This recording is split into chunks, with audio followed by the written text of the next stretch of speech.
الرحيم وحده صدق وعده ونصر عبده والصلاة والسلام على من لا نبي بعده سيدنا محمد بن عبد الله وعلى آله وصحبه وموالاه أما بعد. Saudara-saudara kaum muslimin yang saya cintai, perjalanan waktu telah mengantarkan kita memasuki Ramadan. Kata orang, jauh berjalan banyak dilihat, dan pengalaman adalah guru yang paling bijaksana. Kalau ibadah Ramadan kita berhasil, maka kita yang malam ini pasti bukan kita sebulan yang lalu. Kita yang malam ini adalah kita yang telah ditempa, digojlok, digembleng oleh kawah candra di mukanya Ramadan. Dan setelah perjalanan panjang, perjuangan mengendalikan diri dan menahan nafsu, kita akan merayakan Idul Fitri. Apa yang harus kita laksanakan? Malam ini saya ingin sampaikan ayat 186 surah Al-Baqarah, di mana Allah menuntun kita. Pertama, walitukmilul iddata, hendaknya engkau sempurnakan jumlah bilangan hari puasamu. Puasa sebulan penuh, bisa 29, bisa 30 hari.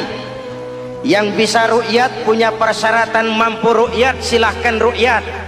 Yang tidak mampu, ikut yang aman saja, dengerin pengumuman pemerintah, cari amannya saja.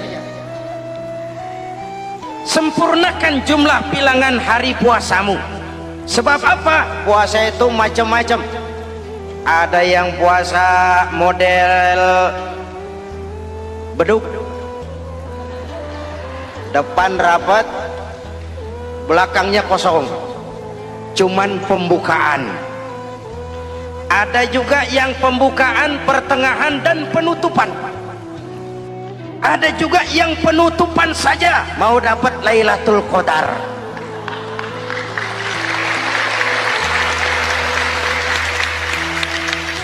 Allah berpesan, walitukmilul iddata, sempurnakan jumlah bilangan hari puasamu.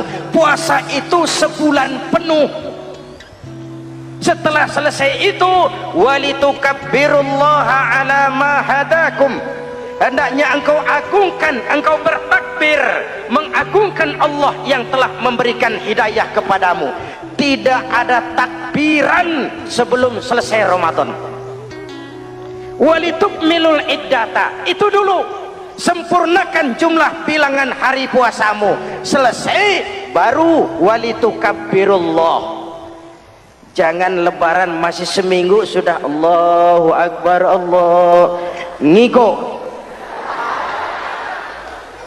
Walitukmilul iddata, sempurnakan dulu jumlah bilangan hari puasamu. Ini adab. Selesai walitukabbirullah, baru engkau bertakbir, agungkan nama Tuhanmu. Kenapa? Ala ma hadakum, yang telah memberikan petunjuk dan hidayah kepada kita semua. Saudara, kalau bukan lantaran hidayah Allah, berat sebulan penuh enggak makan, lapar melilit perut, haus mencekik tenggorokan. Kalau bukan hidayah, berat melawan nafsu. Kalau bukan hidayah, berat melawan setan. Bagaimana enggak berat? Dia lihat kita, kita enggak lihat dia. Ini kan curang musuh begini. Semata-mata karena hidayah dari Allah. Intan paling mahal, mutiara paling berharga, tidak lain adalah hidayah. Saudara lihat dalam sejarah, kadang-kadang anak Nabi tidak dapat hidayah, tidak terpanggil mengikuti kebenaran. Kan'an, anak Nabi Nuh, betul? Kadang-kadang bapak Nabi tidak dapat hidayah. Azar, bapaknya Nabi Ibrahim. Ibrahim penegak tauhid, bapaknya produsen berhala. Kadang-kadang istri Nabi tidak mendapat hidayah, kafir, istrinya Nabi Lut. Kadang-kadang paman Nabi tidak dapat hidayah, ingkar, Abu Jahal, Abu Lahab, paman Nabi kita. Anak Nabi, bapak Nabi, istri Nabi, paman Nabi, hidayah tidak datang, mereka tidak terpanggil mengikuti kebenaran. Alhamdulillah, kita yang ponakan Nabi aja bukan,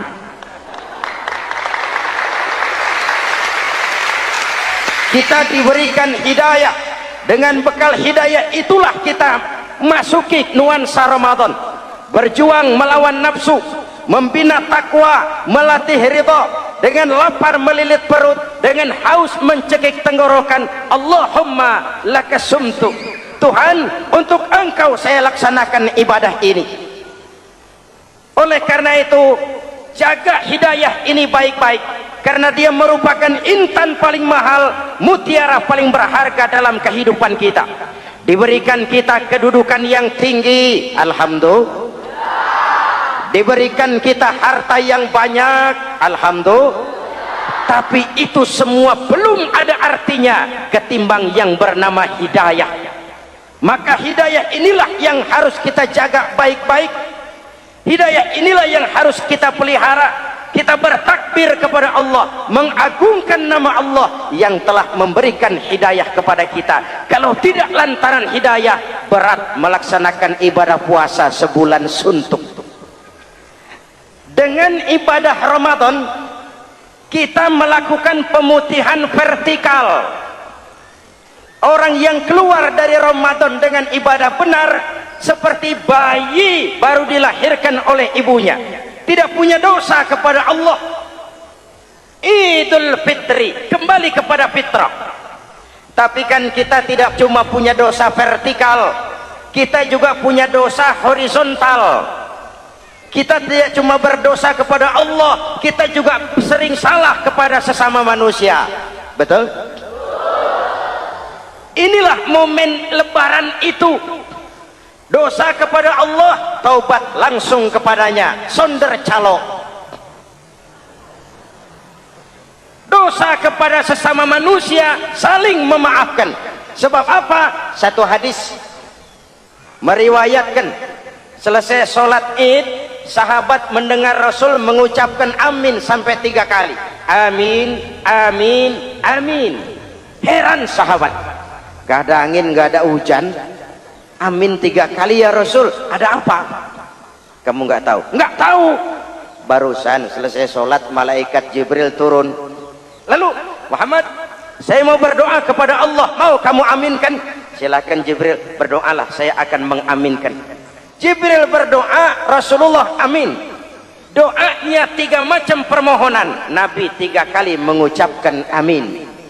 Kalau malaikat Jibril yang doa, Nabi yang mengaminkan. Kalau bahasa Inggris, ilokan. Ilokan nih doa meleset. Apa iya? Ma iya? Apa doanya? Pertama, ya Allah, hari ini 1 Syawal, doa malaikat Jibril, saya mohon kepadamu, jangan engkau terima puasa dan ibadahnya anak yang durhaka kepada ibu bapaknya. Rasulullah mengucapkan amin. Jelas? Belum tentu memang setiap kita orang tua, tapi pasti setiap kita anak. Jikalau anak punya ibu dan bapak, seorang anak yang puasa Ramadan, tarawih malam hari, bayar zakat, tadarus Al-Quran, jikalau sudah durhaka kepada kedua orang tuanya, didoakan oleh malaikat Jibril, diaminkan oleh Nabi supaya puasa dan ibadahnya tidak diterima. Na'udzu. Maka selesai sholat Idul Fitri, tugas yang paling utama minta ridho ibu dan bapak. 1. Yang kedua, ya Allah, hari ini 1 Syawal, saya mohon kepadamu, jangan engkau terima puasa dan ibadahnya istri yang durhaka kepada suaminya. Rasulullah mengucapkan amin. Jangan engkau terima puasa dan ibadahnya istri yang durhaka kepada suaminya. Ibu-ibu tanya, Pak, kalau suami yang durhaka sama istrinya bagaimana, Pak? Nah, ibu-ibu, Rasulullah tidak menjelaskan itu.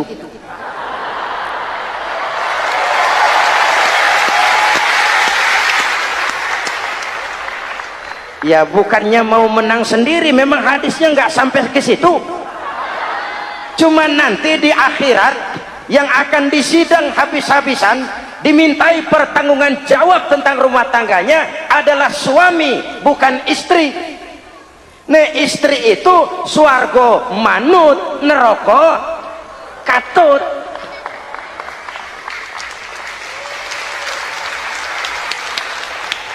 Yang ketiga, ya Allah, hari ini 1 Syawal, saya mohon kepadamu, jangan engkau terima puasa dan ibadahnya muslim yang tidak mau memaafkan sesama saudaranya muslim. Memberi maaf lebih berat daripada minta maaf, tapi memberi maaf lebih mulia daripada meminta maaf.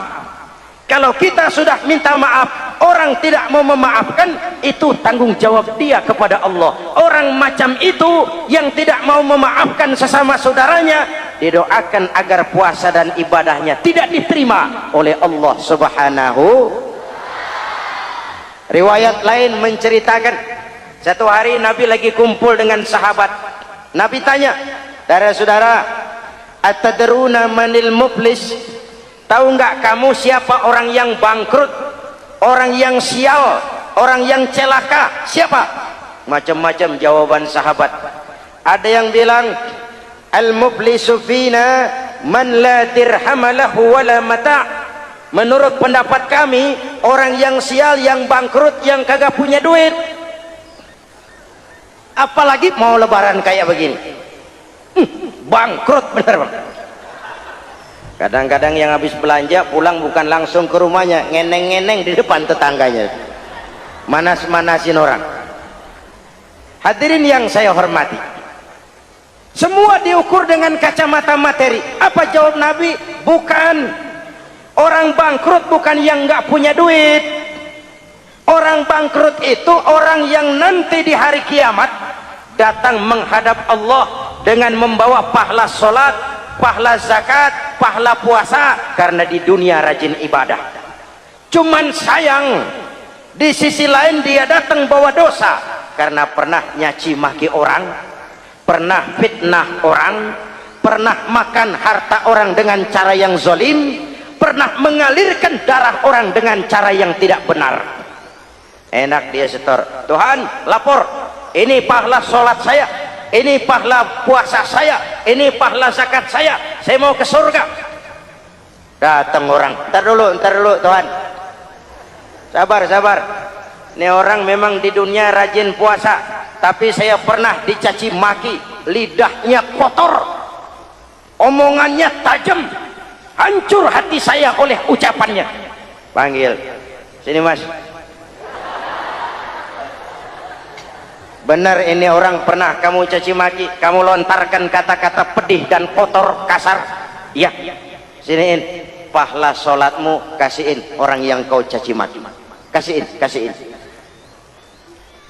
Selesai, berangkat lagi, datang lagi orang. Sebentar Tuhan, dia memang di dunia bayar zakat, tapi dia pernah makan harta orang dengan cara yang zalim, makan harta yatim. Jadi pengurus yatim, yatimnya lapar, pengurusnya yang pada kenyang.